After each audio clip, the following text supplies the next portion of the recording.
Next, I'd like to introduce a friend of mine, Michael Morrow. Michael was appointed the Iowa Labor Commissioner in May 2011 by Governor Branstad.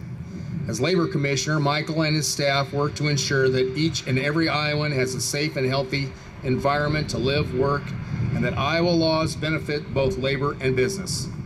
As Labor Commissioner, Morrow oversees the OSHA enforcement programs, OSHA consultation services and education, wage and child labor enforcement programs, contractor registration, and elevator, boiler, amusement rides, and asbestos inspections. He also serves as the athletic commissioner in charge of licensing all professional wrestling, boxing, and mixed martial arts events in Iowa. He previously served as Iowa Secretary of State from January of 2007 to 2010. Prior to being elected Secretary of State, Morrow served the residents of Polk County for a decade as county auditor. As Secretary of State, he worked with the Iowa legislature to ensure the highest ethical standards were in place and sought ways to save the taxpayers of Iowa money. He has taken the same philosophy as Labor Commissioner.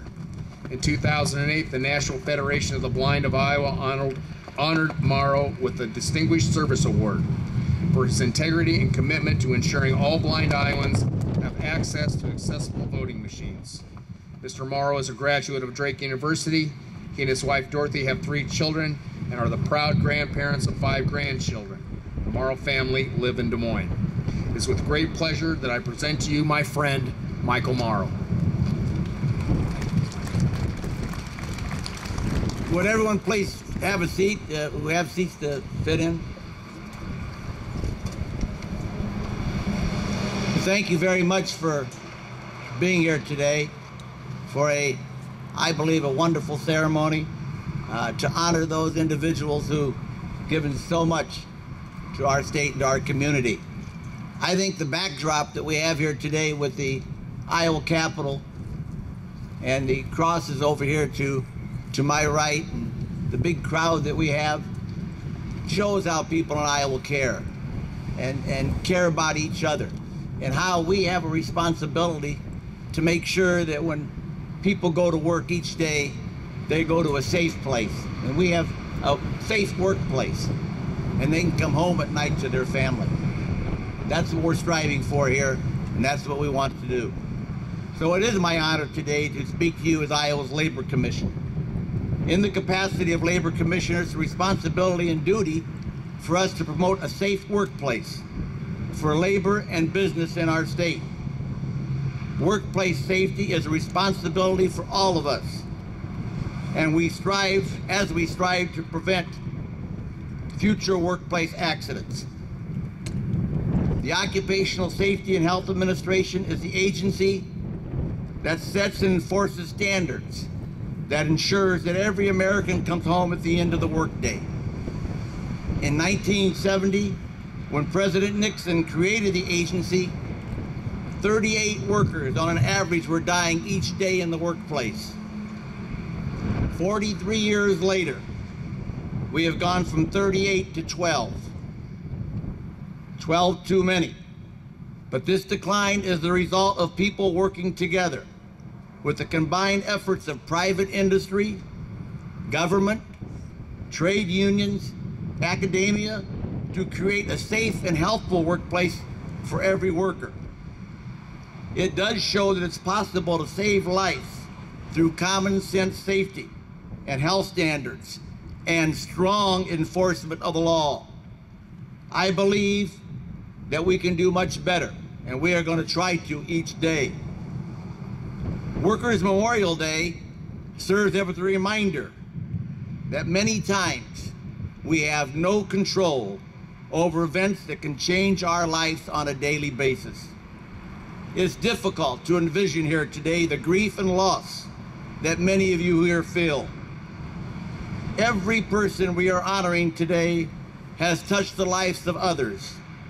Their dedication to their job exemplifies the work ethic that makes Iowa a great state. We are never prepared to say goodbye to the people we love, but are even less so when we send our loved ones off to work and they do not return home.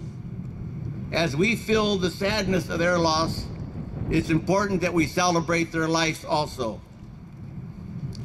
I know life is a journey. I know each day presents opportunities, successes, disappointments, and adversity. In this journey through life, there are times when it seems we have no control and we feel helpless and we ask why. Rick Warren authored a best-selling book that I've read and took a lot of interest in called The Purpose-Driven Life. In his book, he attempts to explain how to cope with difficult times in our lives. He stresses we need to believe in a higher power, a God who knows what is best for us. We need to trust in that higher power.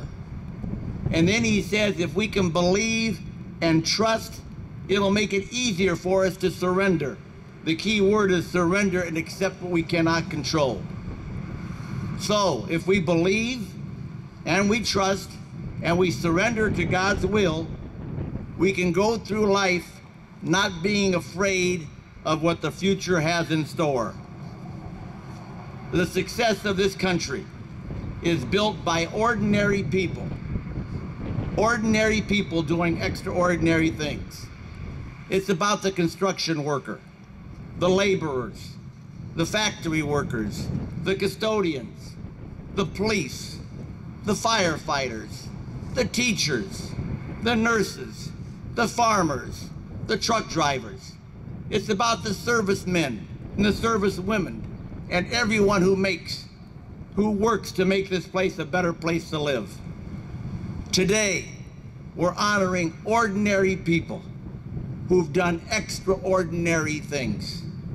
Today is a day to remember all the workers and servicemen and women who are no longer with us, but mean so much to our lives. I want to thank you very much for being here today. I want to let you know that all of us feel some sense of the loss that you are feeling. And we want to welcome you and let you know that we're honoring this day, Workers' Memorial Day, for you. So thank you so very, very, very much for being here today.